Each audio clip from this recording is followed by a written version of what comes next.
So thank you for having me again. I think this is the second time, maybe the third time I've spoken to Aiken Audubon. I'm always happy to come down from Boulder anytime you want to have me. Tonight, I'm giving you a talk that I have not given in a number of years, actually. This was one of my earlier talks that I had developed, and I've developed a whole bunch of different talks at this point. But this one is about just how cool bird sounds are. It's about some of my favorite sounds that I've recorded and heard over the years. So we're not going to worry too much tonight about anything technical. We're not going to worry about identification. We're not going to worry about spectrograms or anything like that. We're just going to talk about some really, really interesting sounds from birds. And you're hearing one right now that I'm just curious. Raise your hand if you recognize this bird and you can tell me what bird it is that's singing. This is a familiar bird. This to me, I like to say that this sound is, for me, the sound of evening, a summer evening in the Rocky Mountains. Yep. If you go up into the mountains at dusk or near dusk or near dawn, anytime in the summer, this is what you're going to hear, among other things. And this is which bird? This is a hermit thrush. So it's one of my favorite bird sounds. It's one of my favorite bird sound recordings. And to me, it just screams Colorado. And I recorded this one up in Rocky Mountain National Park or near it. One of the really cool things about thrushes is that they are singing a duet with themselves. But we'll get to that a little bit later in today's talk. You are hearing this bird sing both the melody and the harmony at the exact same time, which accounts for some of the musical fluting sound of the hermit thrush. Our first bird that we're officially going to talk about today is not from Colorado. It's from this cave that is on the screen. I didn't take this picture, but I went into this cave in 2007. This cave is in Venezuela, and it's part of a national park. The national park is called Cueva de los Guacharos.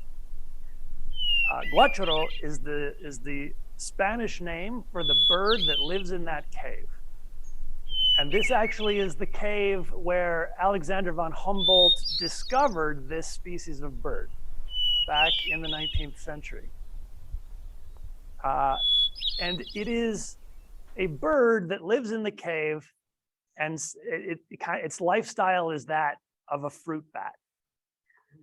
It lives on the walls of the cave during the day, and they come out at night to eat fruit in the rainforest.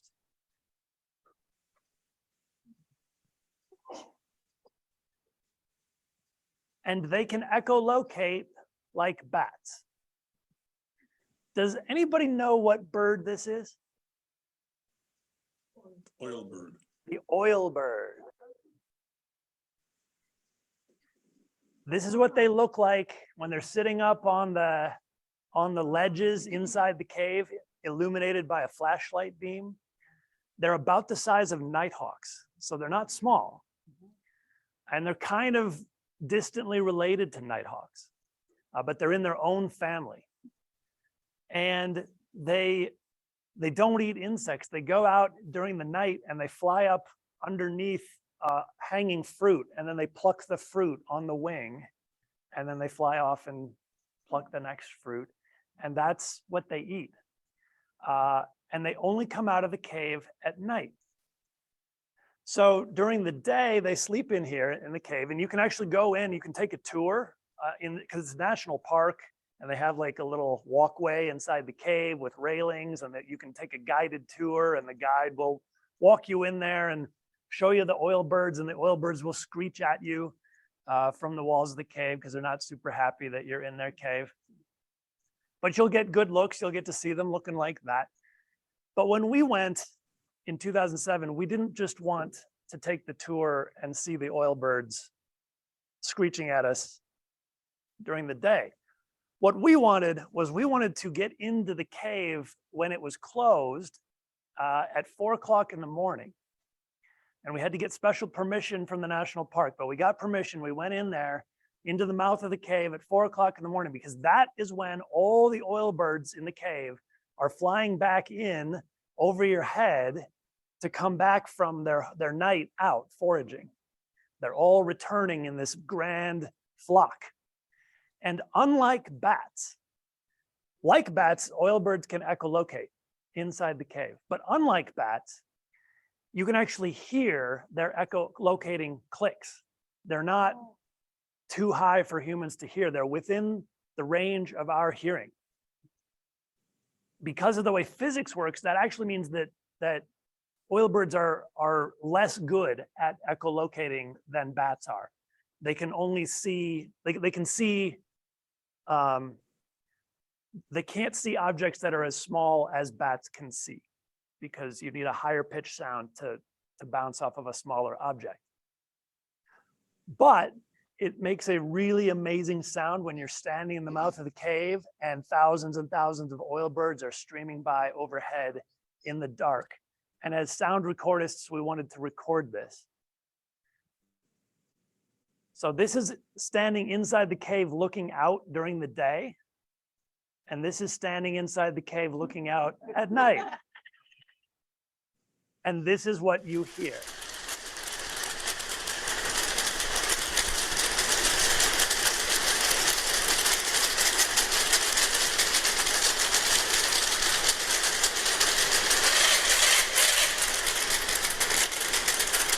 Heard a couple of them screeching at each other because they got too close. Like the flight of the typewriter going over your head. And I've turned down the volume for you. It was louder than that in the cave. And it went on for like 45 minutes as these birds were streaming into the cave. And then during the day, they're just kind of sitting there. You know, they might give those screeches if they're upset, but otherwise you don't get to hear that amazing sound if you're just in there during the day with all the rest of the tourists. So that's one of the examples of a sound that I just love. This is the kind of thing I'm going to be sharing with you tonight. Amazing sounds that connect to amazing birds, that connect to amazing experiences. But I'm going to do it in the form of a series of trivia questions. Okay. And I'm just going to see right off the bat if anybody knows which bird always sings with its head turned to the left, never to the right. Just, does anybody have an idea? It's a common bird in Colorado. Close. It's a yellow-headed blackbird.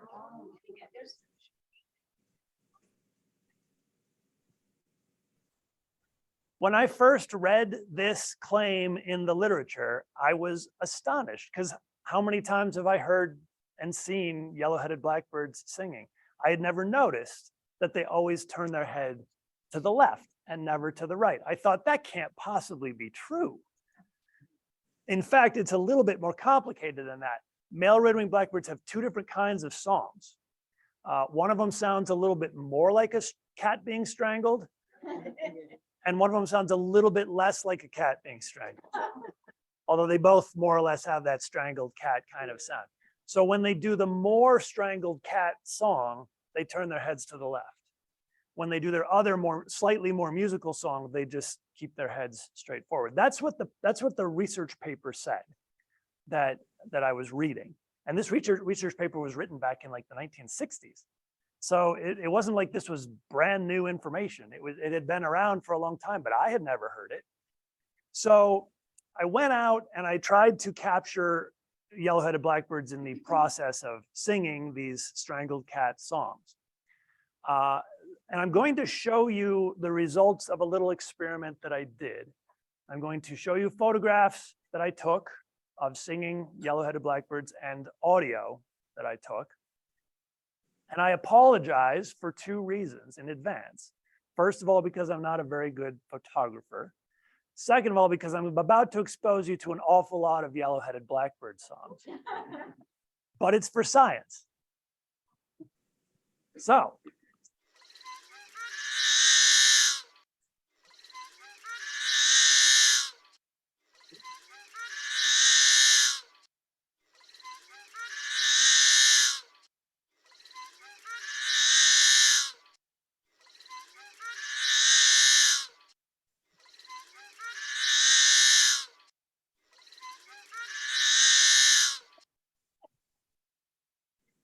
sure enough, every single time that it did that song, it turned its head to the left. Sometimes you can see it didn't turn its head very far to the left, but it was always more to the left than it was never even a little bit to the right when this bird did this.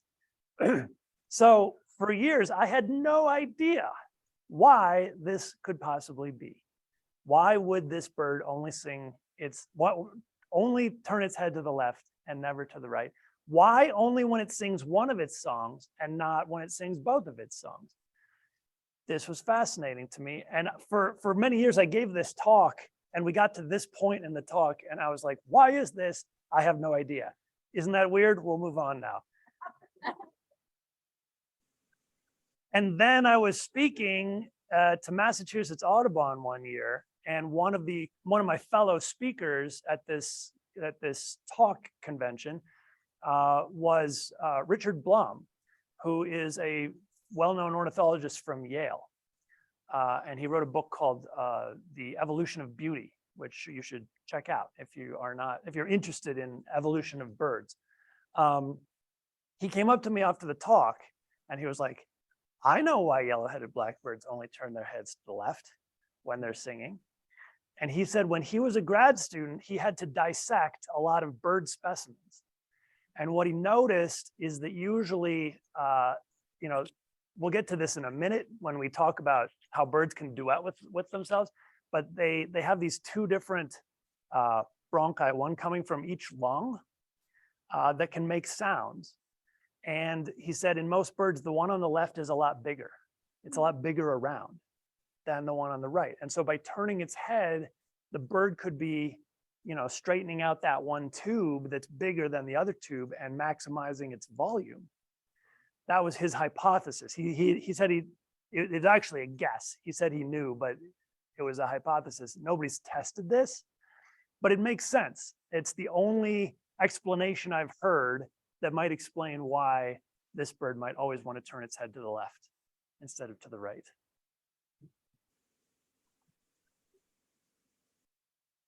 But then why didn't other birds? It's a good question. And there, I have no idea. I will say this, it's possible that some birds do that and just nobody pays attention to which direction they're turning their head when they sing. So maybe there's another something to pay attention to next time you're out birding. Those grackles, blackbirds, that whole family, they tend to do like body motions when they're singing, and a lot of birds don't do that as much. So I understand why maybe icterids might be more likely to do something like that, because they're always puffing up or spreading their wings or fanning their tails when they're singing, which other birds don't necessarily do. All right, which bird can sing the longest song without taking a breath? I love doing this one with school kids because I will challenge the kids to take a deep breath and then start saying something like muttering or humming under their breath and see if they can keep it going longer than the sage thrasher. I'm going to play you a typical song of a sage thrasher. If you want to compete against it, you can. You can just start, humming slowly, softly to yourself when the bird starts singing and see who runs out of breath first. Here we go.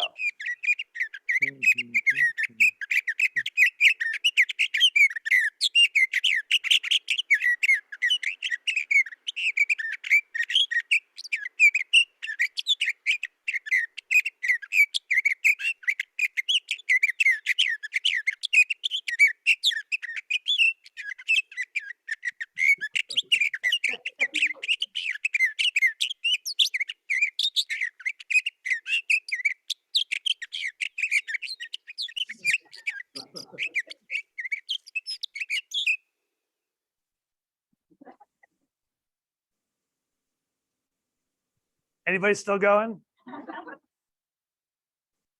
So that was 40 seconds. Not even a particularly long sage thrasher song, about average for a sage thrasher. Researchers wanted to know, how can that bird do that? How can it sing that long when its lungs are each about the size of one of your thumbs? And so there were three main hypotheses as to how birds could possibly do this. One is that maybe birds could take little mini breaths in between every note, not enough to fill their lungs, but just enough to get the next note out, so fast that you hardly hear the break. That was one theory. Another theory is that maybe birds can vocalize both when they're breathing out and when they're breathing in. Humans can do that. It sounds a little funny if you talk or sing when you're breathing in, but you can do it. So that was another theory. And then the third possibility was that maybe birds just have a totally different physiology than we do. Maybe they can do circular breathing in through the nose, out through the mouth at the exact same time, and just keep it going like that.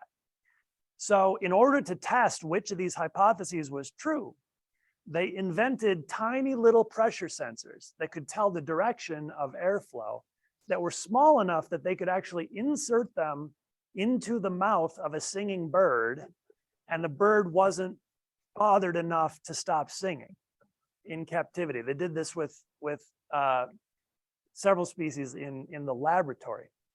They didn't actually do it with sage thrashers.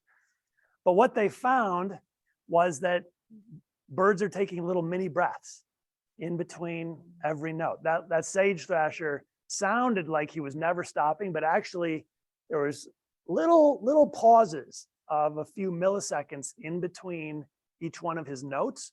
And he was taking a little tiny breath of air, just enough to get the next note out every time. So he can do that forever, basically. The Eurasian skylark sings a lot like that, with similarly seemingly no pauses, and has been clocked doing it for 3 hours at a time on the wing while flying in a flight display the entire time. So that is what birds are capable of. That is absolutely amazing.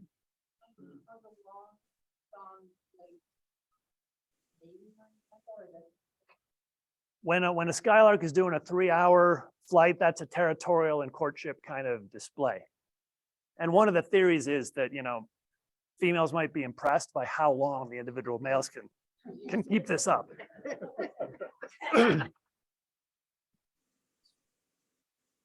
Yes, if you look at the spectrogram, you can see it's not one continuous line. There's little tiny breaks. So why couldn't they use that versus inserting pressure cages? Well, because they knew that the bird was not vocalizing 100 out of 100, 1,000 milliseconds out of every second, but they didn't know whether it was taking a breath or whether it was continually breathing in or out. They had to know which direction the bird was going. Did they have to know that? Probably not. Did they want to know that? Yes. So now we know that, at least for some birds. Which bird has the biggest vocabulary? Well, it's the bird that's pictured there. When I say which bird has the biggest vocabulary, this little factoid comes with an asterisk, because actually very few bird species in the world have been studied well enough for us to know for sure how big their vocabularies are. Maybe 10% of the world's birds, we have a good estimate of how many sounds they know. But as far as we currently know, the bird with the biggest vocabulary is the one pictured on the screen. It's not a mockingbird. It's a relative of the mockingbird.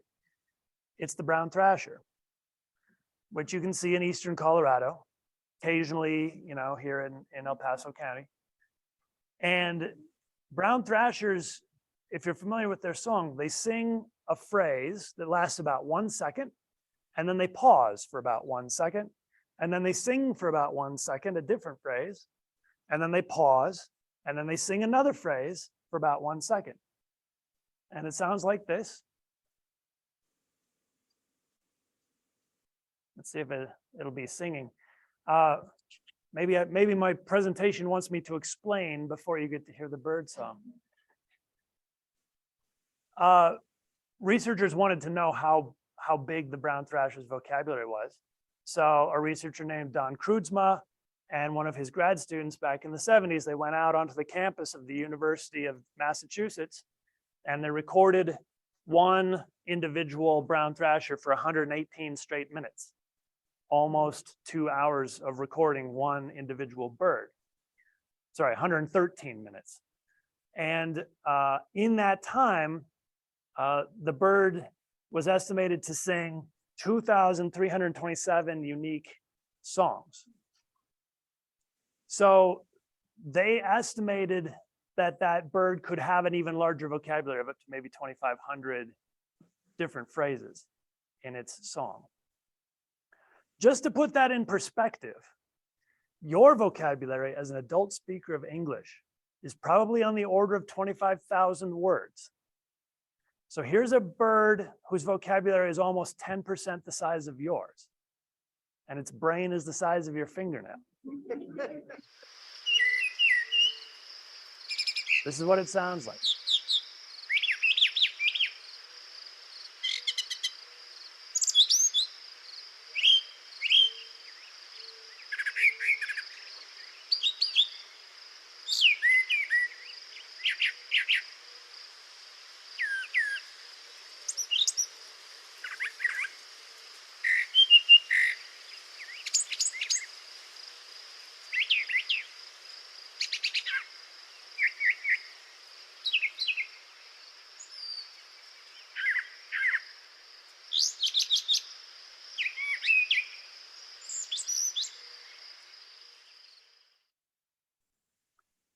That bird was singing for 40 seconds and it did not repeat itself in that time. Was this a question that you had? Yeah, is there any mimicry of other species in that song? I don't recognize any imitations in that particular snippet. Brown thrashers are not quite like mockingbirds or even catbirds. They don't tend to like to imitate other species. Some species of thrashers do a lot of imitations, brown thrashers not so much. But because they are mimids, I would be surprised if there weren't some imitations in its repertoire somewhere. Yeah. So kind of on that unique that individual. So unique songs means unique to this individual brown thrasher. Now, some of those songs might be shared by other brown thrashers in the neighborhood. We don't actually know. Nobody's ever done that kind of a study where you try to figure out how much of the vocabulary is shared from one bird to the next. They've done those studies in things like song sparrows, where each individual knows 8 to 12 songs. That's manageable. But with this type of vocabulary, not so manageable. If one of you wants to tackle it, it's just waiting for you to do this kind of study.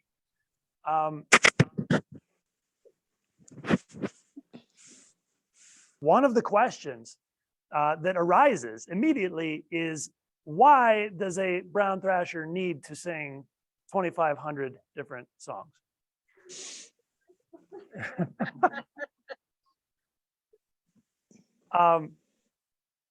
One of the interesting things about brown thrasher language is that it has this vocabulary of 2,500 different words.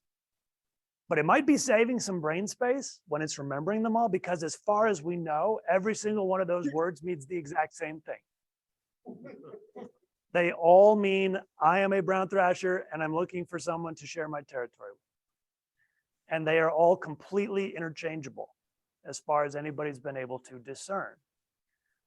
Why do you need 2,500 different ways to say that? The standard answer is sexual selection, also known as female choice. The idea being that at some point in the evolutionary history of the brown thrasher, females developed a preference for males who did not repeat themselves.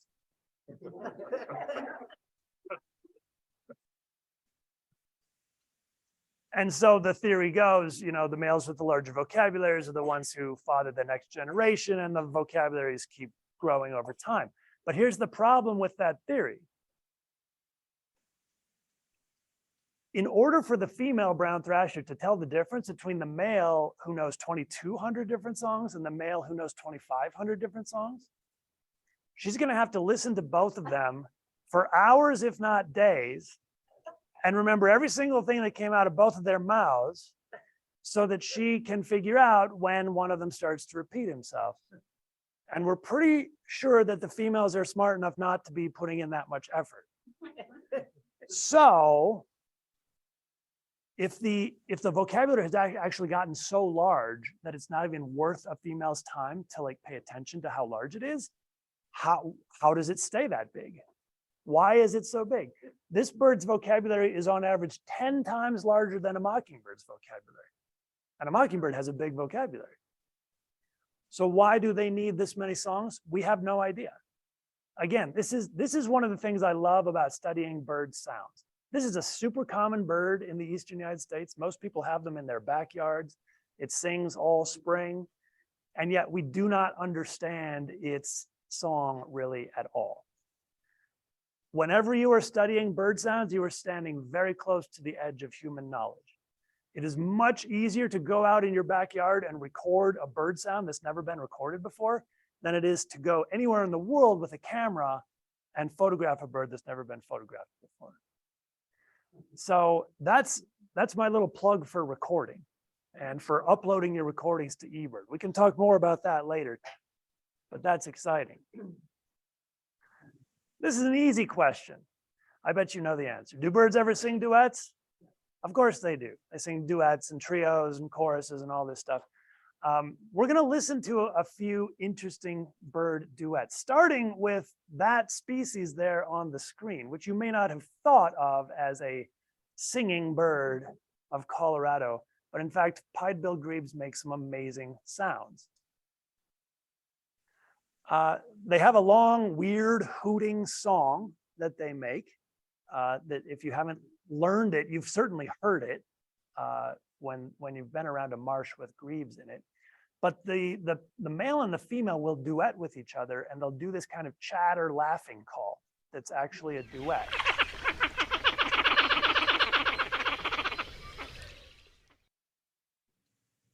You've probably heard that too, if you've been around pied-billed grebes. You may not have realized that that's two birds duetting. And I'm going to play it for you again, and you can listen to it carefully. They're kind of giving this laughing call, like ha ha ha ha ha ha ha ha ha, but they're timing it very, very precisely so that the female's notes are always right in between the male's notes. So they're going back and forth, and they're alternating. Right at the start, right at the end, one of them will start a little bit before the other, or end a little bit after the other. So right at the start and end, it's not a duet, and you can catch one of them just by itself. But pretty quickly in the middle, they're doing this back and forth thing. And if you listen carefully, you can tell the female's a little higher pitched than the male. So you can actually tell which bird is which, but it's tricky. It's very, very closely choreographed. On the spectrogram, you can see that the notes are just right in between one another.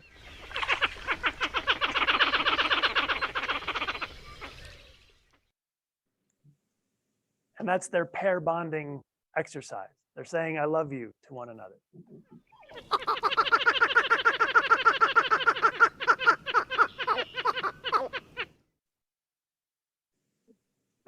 That example breaks down there a little bit at the end, but you can hear how lockstep it is for the whole first half. That's pretty cool that the birds have that timing, that rhythm down so well. But there's another species of grebe in the US, down in Texas, called the least grebe that does the exact same thing at 4 times the speed.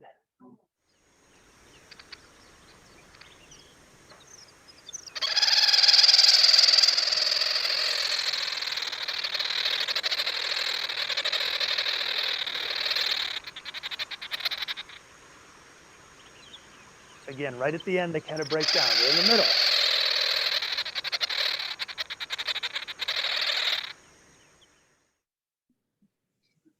That one you can't even really hear the two birds separately, but again, on the spectrogram, you can tell.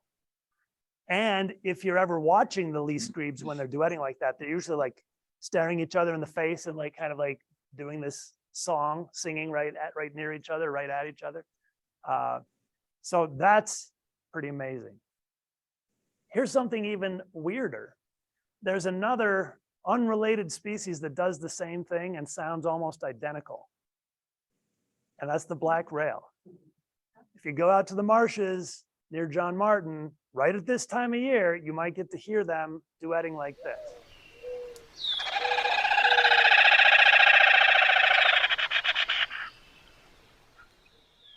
Sounds almost exactly like a least grebe, which is really, really weird. But there it is.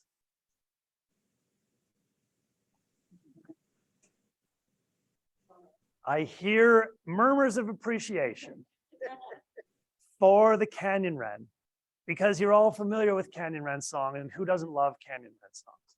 But you're thinking of the male canyon wren song. Did you know that female canyon wrens have a different song than the males? And that they duet sometimes with one another. You can easily tell whether you're listening to a male or a female canyon wren singing. The females don't sing as often as the males do, but once you cue in on their songs, you will hear them regularly if you're in an area where canyon wrens are. So here's the male song. It's the one you know and love.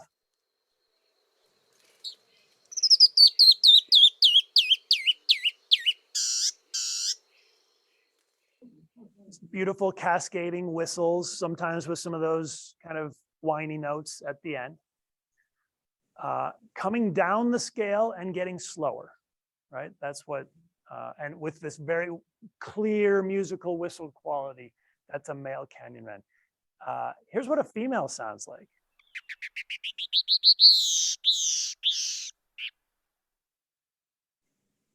Goes up the scale and then down, and also slows down, but has this very buzzy quality, like all the notes are this whiny, buzzy kind of note instead of those clear whistles. So if you get a pair of canyon wrens that are riled up together because a third canyon wren has come into their territory and the male and the female are both defending the territory against this intruder, you can get them duetting. They don't synchronize in time the way that the rails do, or that the grebes do. They're both just kind of singing, and they'll, one will sing first, the other will sing second. They'll kind of overlap sometimes. They don't really particularly care when they're singing in time, but this is what the duet sounds like.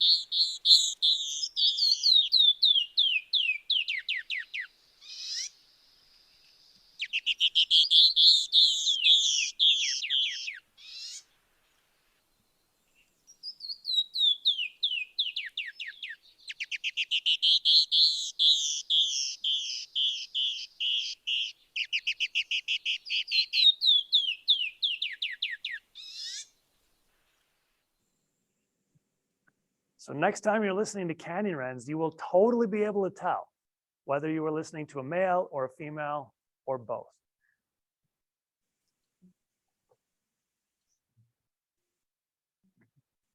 How many of you are familiar with the duets, the male-female duets of red-winged blackbirds? Just out of curiosity. A couple of you. Okay, so you've heard them hundreds of times. If you've been in a marsh with red-winged blackbirds, you have heard the males and the females duetting, but you probably didn't recognize it, that they were duetting. You're probably familiar with the male's song, Konkari. The female also has a song. It sounds completely different from the male song. It sounds like cheer. And when the male and female are duetting, they do synchronize it in time, but in an unexpected way. The male starts singing, and halfway through his song, the female starts singing. So he starts, they overlap for a second in the middle, and then she finishes it out. And when they're duetting, they could be sitting next to each other, but more frequently, they're 5 feet apart or 50 feet apart. Maybe the male is sitting up on his cattail out where you can see him, and the female is down somewhere out of sight near the nest. But if you are hearing this pattern, where the male sings and then halfway through his song, a female is responding, even if that bird's 50 feet away, they are telling each other, I love you, and they are telling you that they're a mated pair. This is a really good thing to know about if you are, say, doing breeding bird surveys or breeding bird atlas kind of work, looking for breeding nesting conformations. So here's the male song. You're familiar with that. The female song.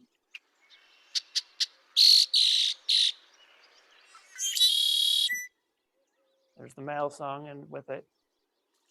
And then the duet sounds like this.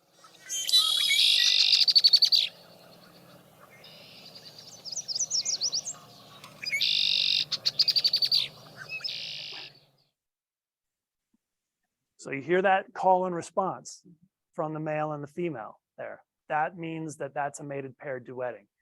Interestingly, related species of birds, we'll get to chachalakas in a second. Related species of birds do the exact same thing. Brown-headed cowbirds do the exact same thing.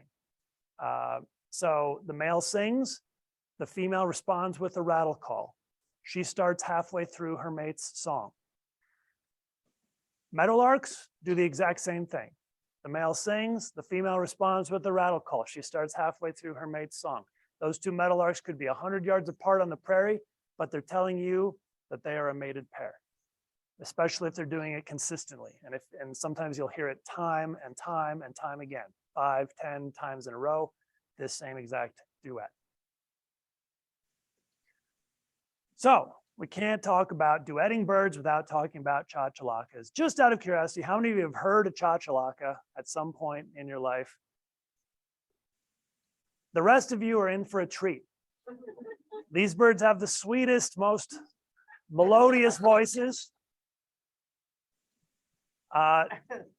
In the original Peterson Field Guide to Bird Sounds, Roger Tory Peterson immortalized the duet of the male and female chachalaka in the following way. He said, the male is saying, cut it out, cut it out, cut it out. And the female is saying, keep it up, keep it up, keep it up. And that they go back and forth like this, cut it out, keep it up, cut it out, keep it up, cut it out, keep it up, cut it out, keep it up. And that is the duet of the chachalakas.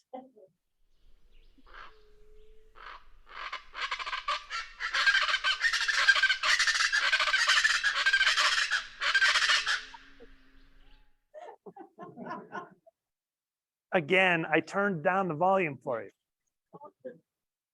These things are lovely to have outside your hotel room window at 5 o'clock in the morning. They are ear splitting. And there's often more than just two of them getting into it. Here's another species that does some amazing antiphonal duets. Antiphonal is the word for this back and forth kind of synchronized duetting. I'm going to play you some recordings of this species of wren from Costa Rica. And one of your challenges is going to be to figure out when it's just one bird singing and when it's two birds singing, because it sounds usually like it's just one bird. They have it down to where it sounds like a single bird singing, but it's actually two birds, and each of them is taking different notes in the song. Back and forth, back and forth.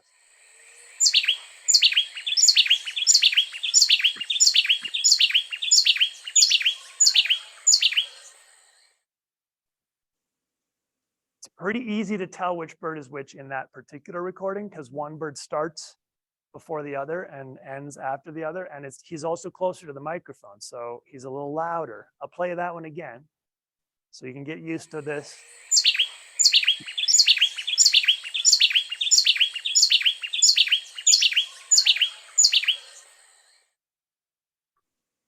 And now here's another recording of the same kind of thing.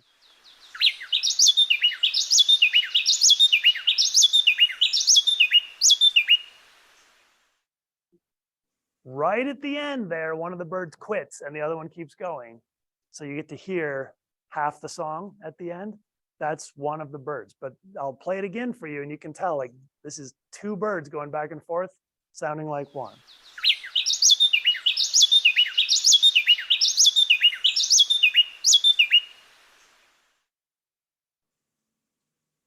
Isn't that cool? All right. So I promised you a talk about how birds can sing duets with themselves. And thrushes are our poster birds for this. You and I vocalize using what's called a larynx. That's our voice box. It's our vocal organ in humans. It's located here in the throat. That's where our vocal cords are. Birds vocalize using a very different organ called a syrinx. It's not located in the throat. It's located down in the chest at the wide junction where the trachea splits into two bronchi, one to go to each lung. And each of those bronchi has a sound producing membrane in it. What this means is that every single bird has two voices. You and I only have one voice, but birds have two voices each, one from each lung. So in theory, birds can actually sing two completely different notes at the same time. They can make two completely different sounds at the exact same time. The interesting thing is all birds have this ability. Most birds never use it.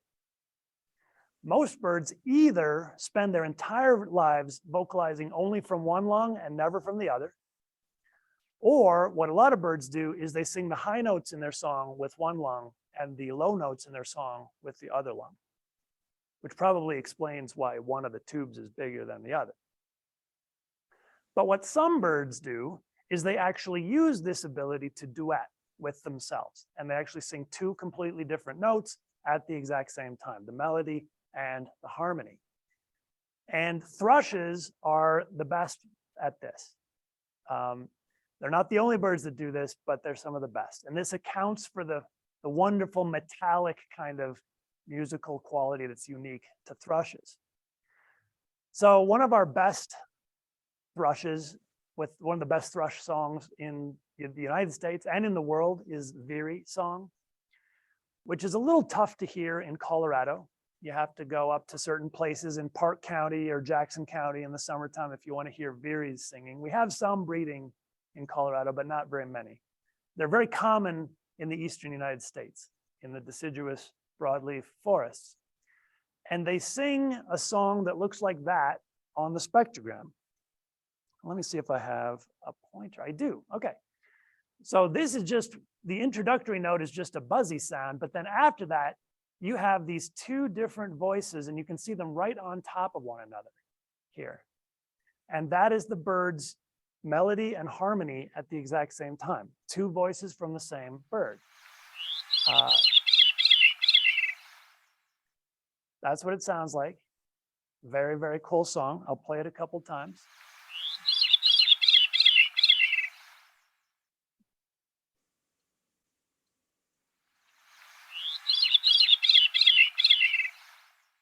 Has this very strange, unique, beautiful quality to it.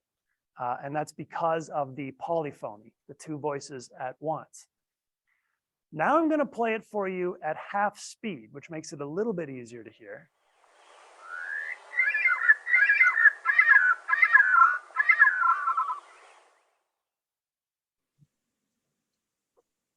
I originally learned bird sounds by listening to those old Peterson birding by ear tapes.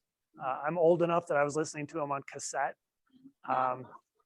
And I wore out one of the cassettes because it had this on it. It had a Veery song, but then it also had a Veery song played at half speed. And I thought that was so cool. I just kept rewinding and playing it over again and rewinding and playing it over again until I wore out that section of the tape. But this is what it sounds like at half speed.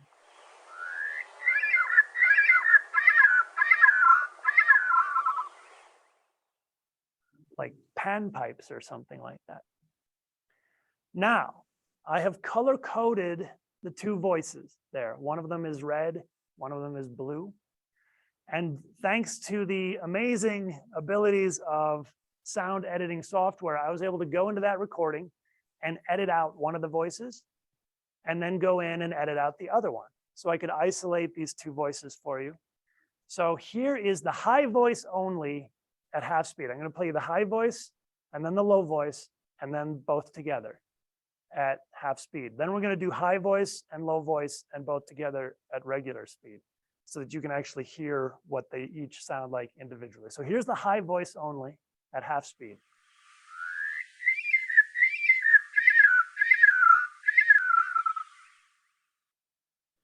Low voice only.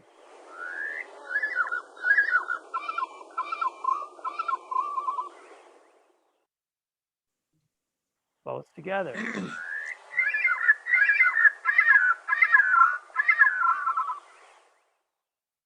Once you've heard them separately and then you start hearing them together, you can start to pick up on it a little better.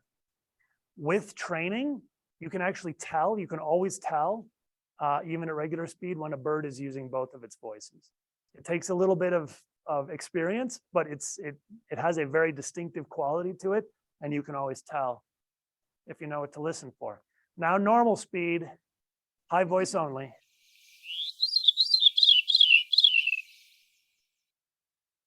Low voice only.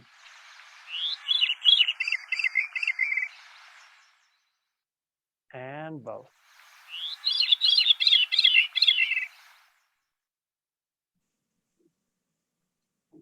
That is one of the most amazing things that birds can do. The birds that actually do this tend to fall, in North America, they tend to fall into one of three families. There are exceptions, but it tends to be the thrushes, the finches, and the icterids, which is the orioles and blackbirds and all of that stuff. Any bird that has a really metallic sound, like the thrushes do, or some of those blackbirds do, or any bird that has a really whiny sound, like some of the finches do, is probably polyphonic. So that really whiny, one of the other birds that does it, the really whiny sounds of blue-gray gnatcatcher, that's also a polyphonic sound. The classic polyphonic song is that video game soundtrack song of the bobolink, which is both of those voices going at the same time. So, all birds could do this. In theory. But so why did some choose to?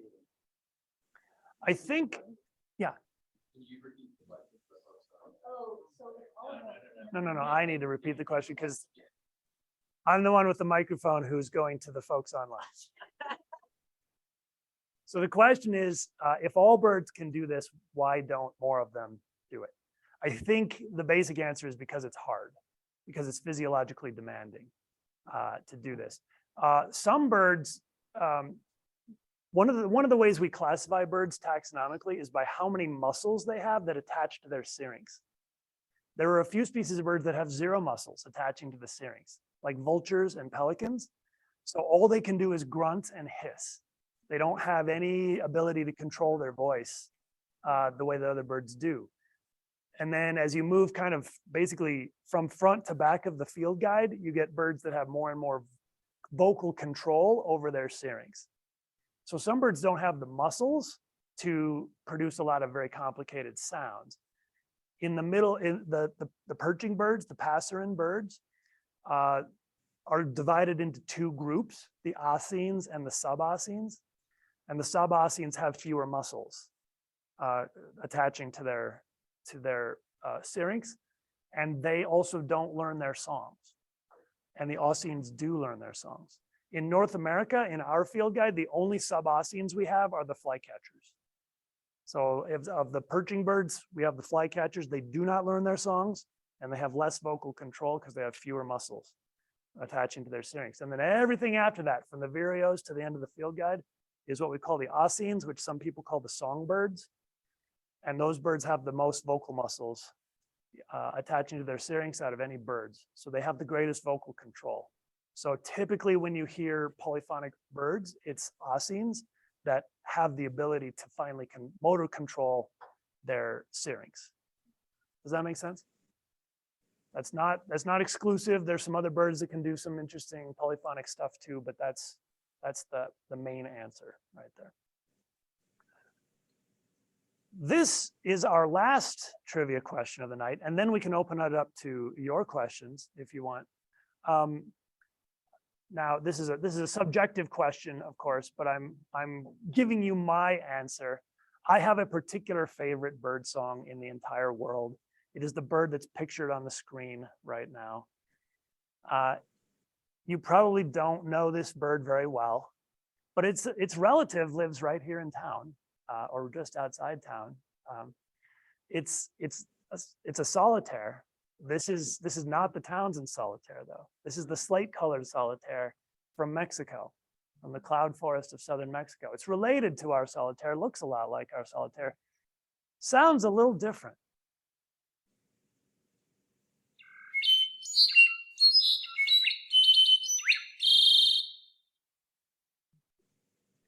Again, that's both sides of the syrinx right there. But I love that song because it's so musical, because it actually kind of like follows the rules of actual human music. It actually kind of resolves a chord progression. Not every slate colored solitaire does that, but they sound amazing. You go down into the cloud forest, and this song rings out. It's different from every single bird, every single slate colored solitaire. You'll have a hard time seeing them up in the mist, but their songs will like echo and create this wonderful ambiance.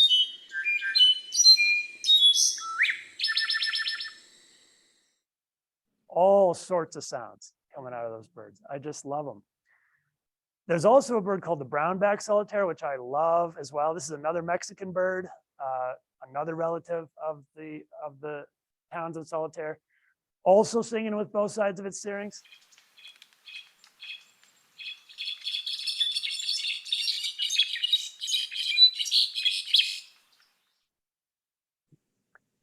If the hermit thrush is the sound of evening in the Rockies, that brown-backed solitaire is the sound of the Sierra Madre. That is how you know you're up in the pine oak forests of Mexico, right there.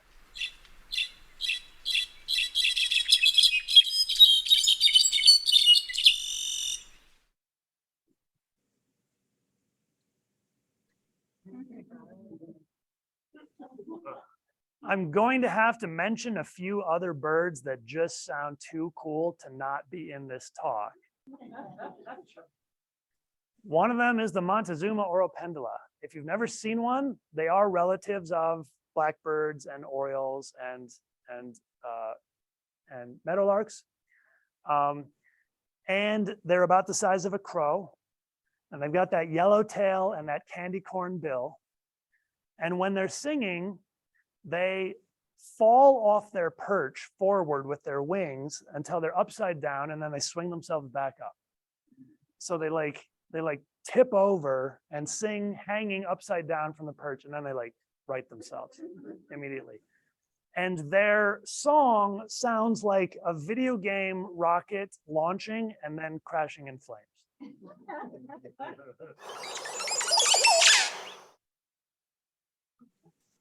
Real fast, but that's what it sounds like.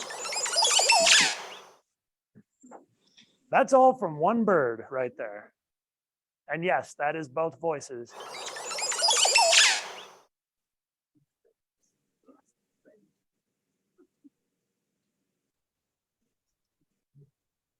And of course, the American bittern. How many of you have watched a bittern sing? How many of you have been able to see a bittern while it was singing? This is a rare treat.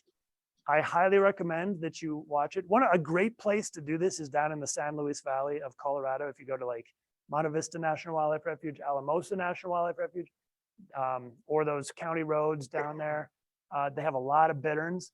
You might be lucky enough to see one singing if you go down there like next month. And what bitterns do before they sing is it looks like they're opening their mouths and gulping air. They'll do it 5 or 6 times, and you'll hear this click as they do this. And it looks like they're swallowing gulps of air, and then it looks like they're kind of inflating themselves, and then it looks like they start pumping it back out when they start singing. And our best guess right now is that that is exactly what they're doing. The anatomy of the American bittern appears to include an inflatable esophagus. So they can actually gulp air down and inflate their esophagus, kind of like a balloon. And then they can use it like an air pump to pump water, not water, but air back out. It sounds like they're pumping water, but they're actually pumping air back out of their esophagus. So you hear this, you'll hear these clicks to start their song, and then you'll hear the actual of the pumping sound.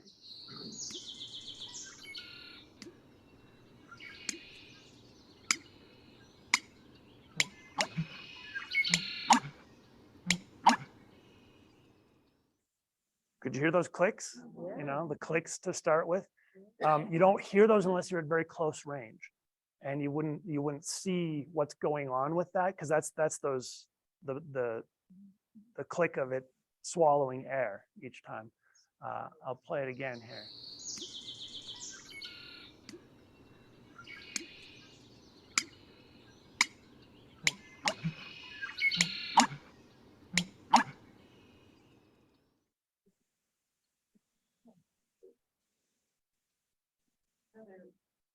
It's like perfect, yeah. Kind of.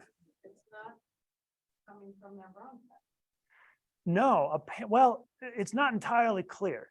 But yeah, we think that they are inflating their esophagus. So the air is not going all the way down. It's not going into their stomach. It's not going all the way into their lungs. Probably some of it's going into their lungs.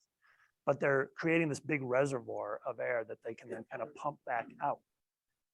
There was we don't have like direct evidence of this. Nobody's actually inserted that microscopic camera inside of a bittern when it was singing, but based on dissecting dead bitterns, they've found that the esophagus is extremely stretchy, like a balloon, and they think that the way that that bird is constructed, it actually probably does inflate its esophagus in order to pump that air back out. Very cool. I told you that last question was the last one. It kind of was, but it kind of wasn't. The last question is, why should we listen to birds? And that's actually, of course, does anybody recognize that species? We've heard it already tonight. That's a canyon wren. That's a canyon wren, at sunset in profile. And that's the cover image from the Eastern volume of my field guide right there. Which of course I did not take that image, but the photographer who did take that image just moved to Colorado and got in touch with me. So that's kind of cool. But one of the reasons that I think we should listen to birds, one of the reasons I like to go around getting people to listen to birds is because bird sound is all around us all the time. And for most people, not so much for the people in this room, right? You're members of an Audubon society, but for most people out there in the world, the bird sounds are just part of the background noise of the world. And yet it's nature trying to make itself known. You can hear bird sounds when you're walking downtown in any city in the world. You can hear them from when your windows are rolled up and you're driving 70 miles an hour on the interstate. It has to be a meadowlark singing right next to the road, but you can still hear it, right? I don't know if you know how loud meadowlarks are. I once decided to climb a tree when I was a kid in South Dakota, and a meadowlark came and sang in the same tree. It was about 10, 12 feet above my head. And it hurt my ears to be that close to a singing meadowlark. But I think that we want to bring bird sounds out of the background noise, because if we do, then we start to understand them. That makes them more meaningful and more enjoyable, and thereby more beautiful and more difficult to ignore. So that's my little piece of proselytization. So what I'm going to do now, besides, see, this is how old this talk is that the Western volume hadn't even come out yet when I put this talk together. I have both the Eastern and the Western volume here. If anybody wants a copy, you can come up and purchase one from me afterwards. I'll be happy to sign copies that you buy from me or ones you've already purchased earlier. It's $30 for each volume, cash, check, or Venmo. I can accept those three forms of payment, but I cannot, unfortunately, take credit cards. Before we get to that, I'm more than happy to answer any questions that you may have.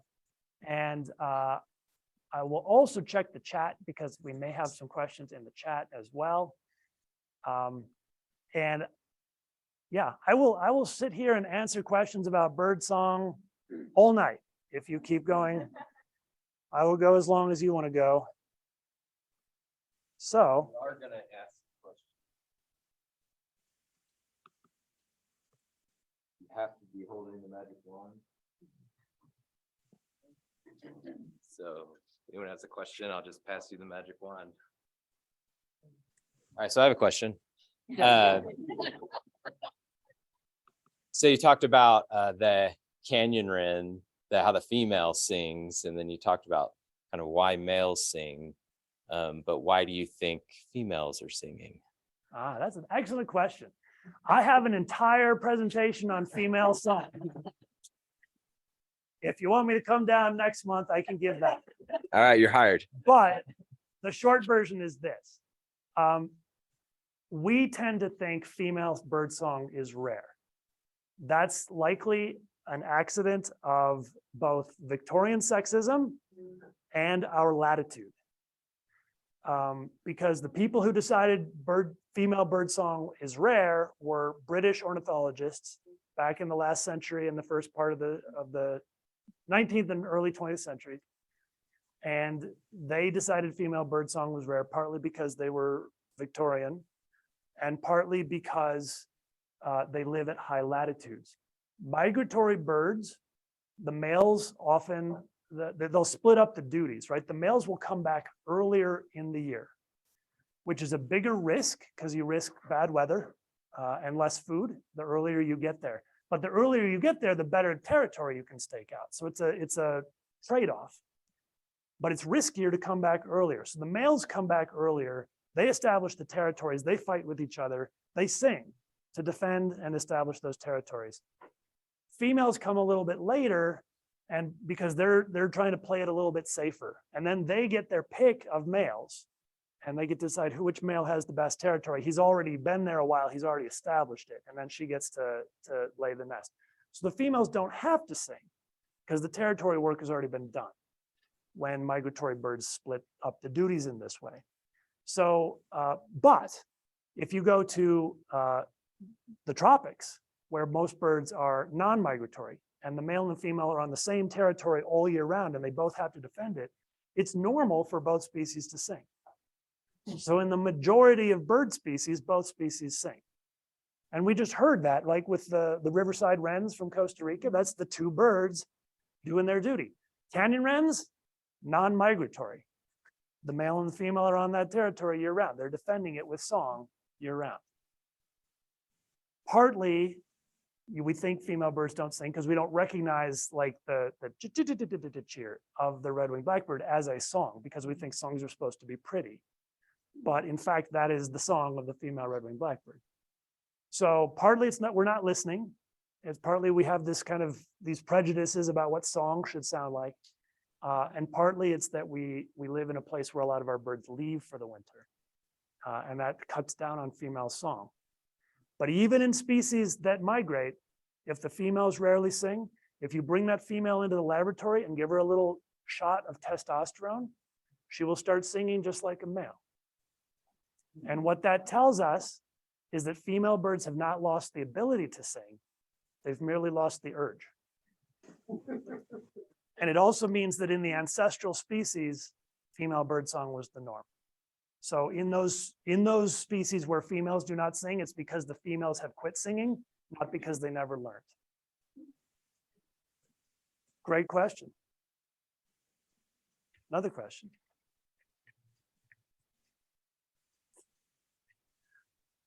When you were talking about the brown thrasher having, the 2,300 unique songs, there must be many more notes. I mean, I'm thinking about how many notes does that compute to? Or, approximately how many notes do different species of birds use? Totally depends on the bird species. It's very, very different from one species to the next. So you take the bird with one of the smallest vocabularies of any that I have ever studied, which is the cedar waxwing, where cedar waxwings basically have two different kinds of notes that they give. They have a C call and then a trilled version of the same thing. And that's it. Basically, that's it. I guess they have a little chirp that they do in courtship. I've never heard it. So maybe three sounds, and that's it. And every single cedar waxwing knows those same three sounds, and that's all you get from cedar waxwings. And then a bird like sage thrasher, nobody's even tried to count how many notes a sage thrasher can sing. So we don't even have any idea. They may have very much bigger vocabularies than brown thrashers. Because how do you even tell the difference between, when does a song start and when does it end? If one song bout goes 40 seconds, that's different from a brown thrasher. A brown thrasher doesn't have that many notes per 1 second phrase, but yeah, it could have 3, 4, 5 notes in 1 second. So you multiply that by 2,500 and you get something with 5 digits. And that may not even be the top for birds. We don't know. It's just vastly different from one bird to the next. But they could repeat the notes, right? Yeah, they could repeat the notes. And, some birds apparently do some level of improvisation. So, for example, those 2,300 songs from the brown thrasher, we don't actually know how many of those are memorized and how many it might be making up as it goes along, which could, if it's just making up stuff as it goes along, like a jazz instrumentalist does, then in theory, it could have infinite songs. And nobody's proved that these songs are stereotyped. However, we do know that at least some of those songs that the brown thrasher sings keep coming back in exactly the same form minutes and hours later. So at least some of its vocabulary is memorized. All right, so we've got a couple of questions in the chat. Most recent one is from Tom's iPhone. It wants to know what's the best way to learn bird songs. What's the best way to learn bird songs? Well, Yes. the answer from the crowd was buy my book, which you can certainly do. But my actual answer is it depends on kind of your style of learning. So if you take most bird sound courses, most bird sound kind of techniques, if you take most bird sound workshops, they're going to revolve around memorization. It's all about different ways to get you to memorize bird sounds. Kind of like learning a language. You just have to memorize the vocabulary, and then you can gain some fluency with it. Now, that works really well for some people. It doesn't work as well for me. I don't have a great auditory memory. I have trouble remembering the sounds. I can't like play back a tape in my head of the sounds. So I've known many, many birders who are much better than I am at identifying bird sounds by memory. And the interesting thing is like those people who are really, really good at identifying bird sounds just from memory, they think that's the only way to do it. And so that's why they never wrote a book like this. I wrote a book like this because I need it, because I can't remember everything. So I wrote it all down so I wouldn't have to remember it. So I don't think like my book allows you to look up bird sounds you don't know. And it allows you to not have to remember everything. So that's one thing. There are lots of different apps out there and quizzes online and workshops and things you can take. And you can also just get on eBird and like watch spectrograms scrolling and listen to birds, track down birds that you don't know in the field and figure out what they are. All of those are really good ways to learn bird sounds, and you should probably do some combination of all of those, and you'll probably find that some of them work better for you than others, and then you can go with that. And now we have a pretty good app called Merlin Sound ID that is actually decent at identifying bird sounds for us. And it's not 100%, but it was telling me there were mountain chickadees earlier today when they were black caps, but that's close. That's the interesting thing about Merlin is it makes the same kinds of mistakes that humans make. But it also sometimes is, for certain things, I will pull it out just to make sure that I'm right, or that it's hearing details I can't hear. And sometimes it confirms an ID that I'm a little bit wobbly on. So, good. More There's questions? another chat question. It's what is the purpose of the solitaire's single note? Towns in solitaire. What is the purpose of the towns in solitaire single note? The heat call. So I believe that's a good question. This is one of those things where I'm going to look that up in the book just to see if, because my initial answer is I don't know. I don't really remember. But if there is a known answer to that question, I wrote it down. So let me see. There we go.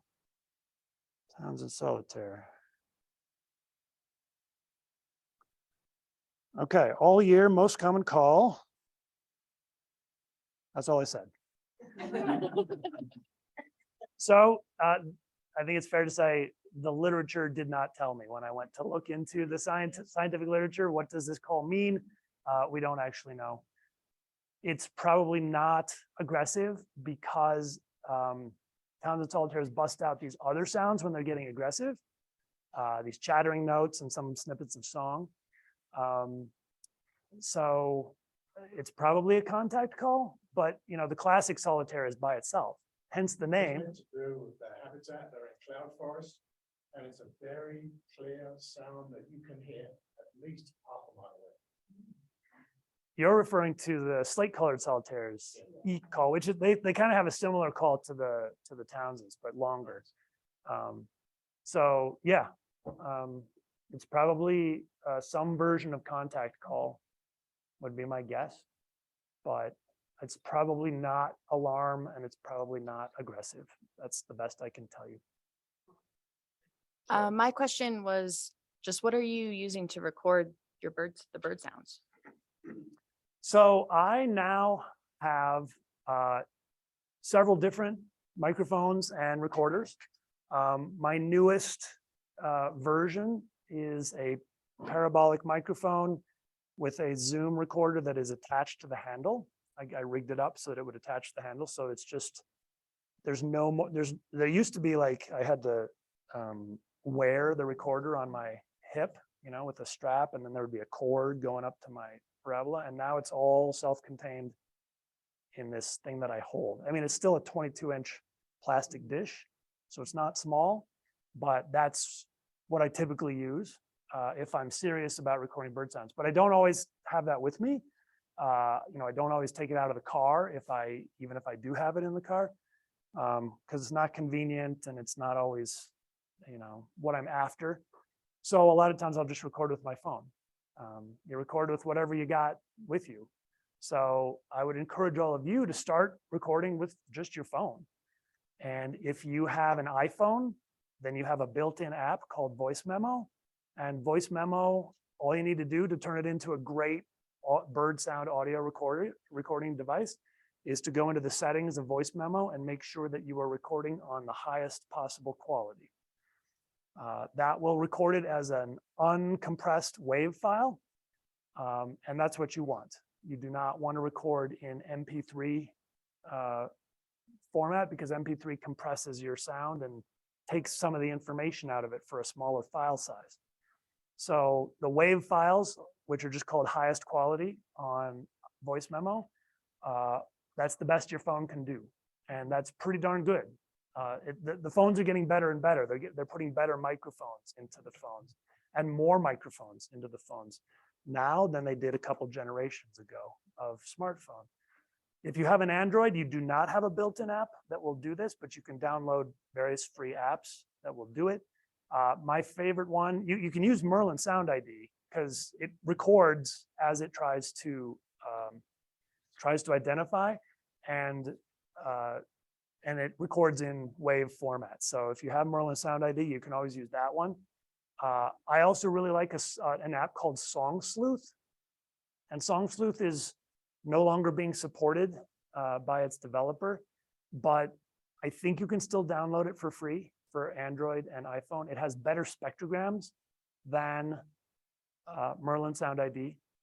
It does not have good sound ID. It attempts to identify birds for you, but it's not very good at that. That's why they stopped development on it when Merlin Sound ID came out. The Song Sleuth people basically gave up. But the nice thing about it is it has better spectrograms and it has a pre-record buffer. So what that means is as soon as you turn it on, it's recording a 3-second loop. on your phone. And then as soon as you hit the record button, the most recent 3 seconds of audio become the first 3 seconds of the new file. And then it records from there. So what that means is you can sit underneath a singing bird, wait for it to sing, then hit record, and you don't miss the start of the song. And so you have that bird song, the whole bird song right at the start of your recording. You don't have 40 empty seconds while you're waiting, or like a whole empty minute and the bird never sang, you know. So that's a pre-record buffer is really nice. That's why I like Song Sleuth if I'm recording on my phone. And I think you mentioned before to please upload your recordings to eBirds, or so that Merlin gets better. Is that how Merlin gets better? Yes, so Linda's reminding us to upload our sounds to eBird so that Merlin can get smarter. Because yes, that is how Merlin gets better. The AI needs to be trained on correctly identified bird sounds from all around the country so that it learns how to identify those bird sounds from all around the country. So, you know, in order to identify the spotted towhees here in El Paso County, it needs recordings of spotted towhees from El Paso County. And so by uploading them to eBird, they will eventually get invested into the training data for Merlin. Are there any songbirds in the US that sing duets with another species? Songbirds that sing duets with another species. Maybe I can make the question easier. I thought I heard a tufted titmouse singing over here. And then there was another bird 100 feet away. It didn't sound like a tufted titmouse at all. And they were doing a duet. That's very interesting. The immediate gut level reaction that I have is probably not. Evolutionary theory would predict that these species would ignore each other because it's not worth their time to interact with the species unless it's a competitor in some way. So for example, I talked about solitaires getting aggressive. Solitaires will get aggressive with bluebirds and waxwings because they're competing for the same berries in the juniper trees.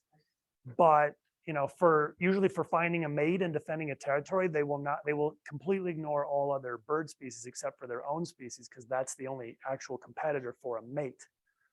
Having said that, there have been some reports, and I've kind of seen some examples of this myself, of say a spotted towhee starts to sing, and then the local mockingbird that was already singing starts singing spotted towhee in response to, like, starts imitating spotted towhee, starts throwing spotted towhee into the mix because the spotted towhee is vocalizing at that moment. The mockingbird is definitely not trying to imitate a spotted towhee, like to mimic it, to impersonate it. It doesn't want to get attacked by a spotted towhee. But there's something there about how the birds pay attention to their soundscape. They are listening to one another. They know each other's alarm calls so that if one species gets scared, the whole forest gets quiet, you know? So they are listening to one another and paying attention to certain signals that are useful to them and ignoring the rest. Does that make sense?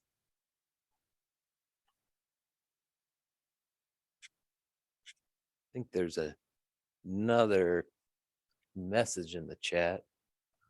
From Look at higher that up. real quick. Let's see.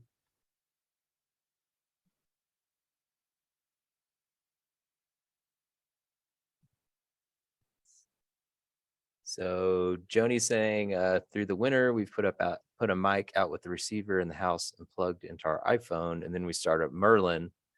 And we noticed that when there are groups of Cassin's finches, European starlings, and house sparrows, they appear even though they aren't around our house. Another bird pairing that is odd that comes as pine citizen calls that often maybe Merlin is identifying as a Virginia rail.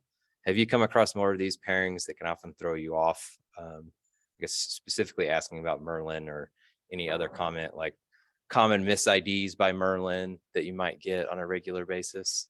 Yes. So like I said, Merlin tends to make the same kinds of mistakes that humans do. So for example, you cannot trust Merlin to identify chipping sparrows from dark-eyed juncos during the breeding season when they're singing. I've seen Merlin make the mistake in both directions, but I see humans make this mistake in both directions all the time. Whenever I hear a single trill in the mountains of Colorado, I absolutely track it down and get a look at the bird, because they will fool you. You think, oh, the chipping sparrows are the less musical ones and the juncos are the more musical ones. On average, that's true, and they will fool you in both directions. So you got to track those down and look at them. That's a case where like Merlin might be making that mistake because humans made that mistake earlier and they uploaded a junco song and called it a chipping sparrow. So now Merlin got trained that that thing was the wrong one. So you have to be careful about that kind of thing. Here's another little snippet of information that's very interesting. Merlin only remembers 3 seconds of audio at a time. It only analyzes 3 seconds of audio at a time. It's got a rolling 3-second window. And then anything that happened longer than 3 seconds ago, Merlin has completely forgotten. So what that means is this. Let's say this is roughly true. Red-eyed vireo and Philadelphia vireo, they sing very similar songs, but Merlin is 90% accurate at identifying them correctly. That's actually better than most humans can do. Humans have a lot of trouble telling red-eyed from Philadelphia vireos by ear. They look different, but they're hard to distinguish the songs. Merlin's 90% accurate, but because it only listens to 3 seconds at a time, that means it's only listening to one vireo song at a time. And if it's 90% accurate, that means if it's a red-eyed singing, it'll sing 9 times, it'll call it a red-eyed vireo 9 times, and then the 10th time that that same individual bird sings, it'll call it a Philadelphia. And Philadelphia will pop up right underneath red-eyed on your list of birds that it's hearing. Same exact bird, but Merlin doesn't know that. Merlin doesn't remember that it's the same bird and that it's already identified it 9 times as one thing. So it's prone to this particular kind of error, where the errors accumulate over time, even if the program's very accurate. It could be 95% accurate, but that means 1 out of 20 times it's going to give you the wrong thing, which means 1 out of 20 times that this bird sings, it could give you the wrong name. And so frequently you'll see like both indigo and leisurely buntings, both mountain and black-capped chickadees listed by Merlin when it's really just one of the two. And that's because it's making a mistake once or twice, but then tossing another species up for you. So you have to be careful about that. You know what it might be confusing with the red crossbill? I got red crossbill coming up in different parts of town the other day that I would not expect. The question was, what could it be confusing with a red crossbill?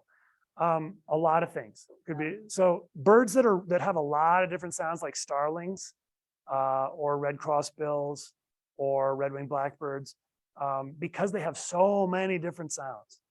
That means that Merlin's been trained on so many different sounds that it's got a million things that remind it of those birds. And so if you look at the accuracy ratings for the different species, they have, if you go on the Merlin Vision website, they'll tell you exactly which species Merlin can currently identify and with what accuracy all around the world. That's also where you go if you want to sign up to volunteer to help train Merlin, by the way. But the birds that it's least good at identifying are widespread species that sing a lot of different songs, like northern mockingbird, red-winged blackbird, European starling, this kind of red crossbill. These kinds of birds are the birds that it makes the most mistakes with, because they're the hardest to memorize because they sing so many different songs all around across the bird's range. We had one more question in the chat about what season was the brown thrasher research conducted? I assume breeding season, but. As I recall, that particular study was done in the early spring up in Amherst, Massachusetts. Can I just Any other unmute to ask questions? me questions? Yeah, is it okay if I unmute, or am I not really audible? No, we can hear you. Go ahead. Awesome. Thank you so much. Yeah, my phone disconnected, so my questions got lost. Well, first of all, just a statement. Thank you so much. This was very enlightening, and it's awesome that you brought up the yellow-headed blackbirds, because I was looking at photos the other day and I noticed that the male kept looking left, but I didn't make that connection until you brought it up. So thank you for that. And then the preface to the thrasher question was, is that 2,500 plus vocab, is that specifically during breeding season or is that all year round? Do you know?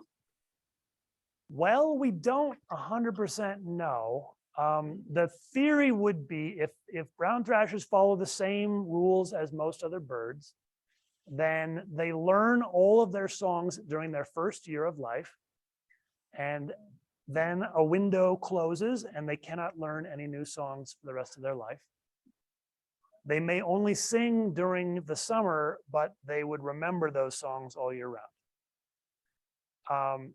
Now, here's a curveball. One of the few birds that it's been shown can still learn sounds, new songs later in its life is the mockingbird, which is a close relative of the brown thrasher. So it's likely or possible that brown thrashers could continue learning new songs throughout their lives.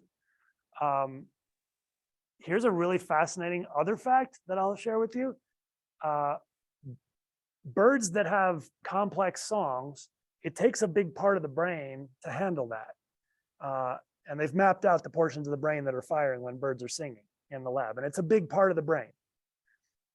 In some species that don't sing during the winter, that part of the brain actually atrophies in the wintertime.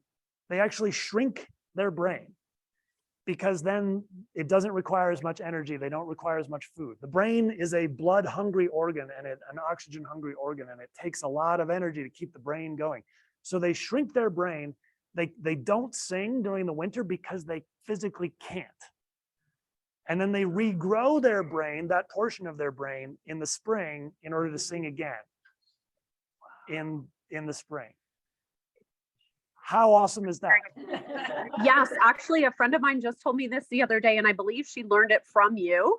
And is that my question to her, which she didn't know, but here you are. Is that related to hormone triggers? Because I know that sexual organs do the same thing.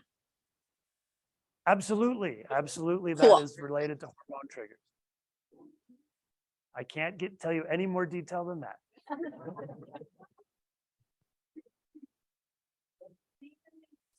This was amazing. I think you all would agree. Thanks, Nathan. Thank you very much. Thank you. Thank you so much. Nice to be here. Yeah, we really appreciate it. And thanks for everyone joining online and in person. While you're waiting in line for Nathan, we also have some other books in the back if you want to peruse. And I don't know if there's still a few left back there. You can donate whatever you want, 50 cents, $1, or just remove the burden from Linda having to put them back under her car. So we hope to see you around soon and have a good night. Thank you. Thank you. That was fascinating.